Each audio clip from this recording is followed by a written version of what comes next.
We are the Pennsylvania Manufacturers Association. We are the Pennsylvania Manufacturers Association. Business in Pennsylvania. And business in Pennsylvania is our business.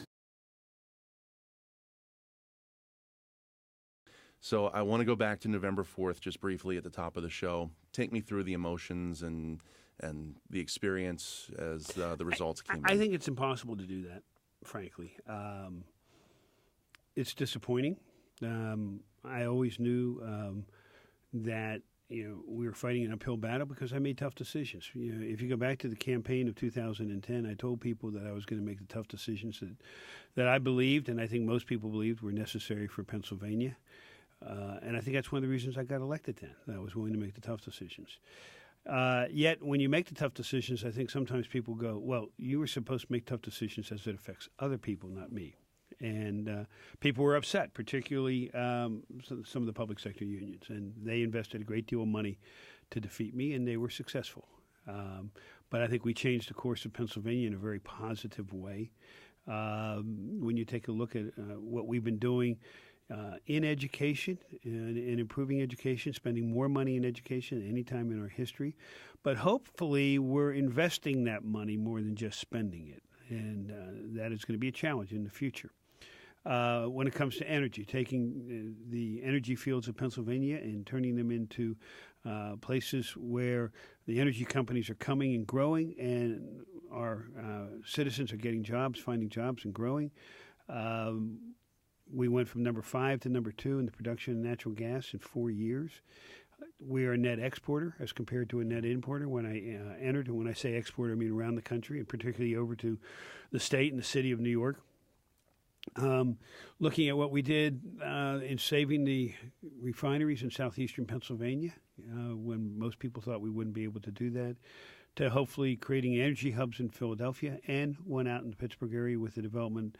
And hopefully we'll soon see an announcement by Royal Dutch Shell to create an ethylene cracker facility out there that will then help grow the manufacturing business, the plastics manufacturing business in Pennsylvania. We've seen more people coming to Pennsylvania. Take a look at the city of Pittsburgh. It's the number 1 destination for 2 years in a row now for U-Haul, and you have new people moving in. So we see regions of the state that are doing very well. We see other regions of the state that need to still try and get that improvement, but they're even doing somewhat better. Because we take a look at the unemployment rate, we went from 8.2% when I was elected in 2010 to 5.4% when I lost the election in 2014. So I'm very proud of the work that my administration has done, the work we've done with the legislation. We've got a lot of pieces of legislation completed. Fell short on 2. One was liquor, and I still believe we need to change it. I think the people of Pennsylvania believe we need to change it. If we had referendum and initiative here in Pennsylvania and that was put on the ballot, I have no doubt in my mind we get it changed. I agree. But there are so many interests out there when it comes to that they were able to block it. We came up 2 votes shy in the Senate, maybe 3 votes shy in the Senate, got it passed out of the House. It's never gotten that far by any governor so far. And I certainly think that they're going to have to continue to take a look at that. And then the most important structural problem that we have in the budget is the pensions, and I took on the pensions. And there are a lot of people opposed to us taking on the pension. Oh, there's nothing wrong with the pension. Yes, there is. Decisions were made back in 2001 and the years followed that made it really difficult on future generations of Pennsylvanians.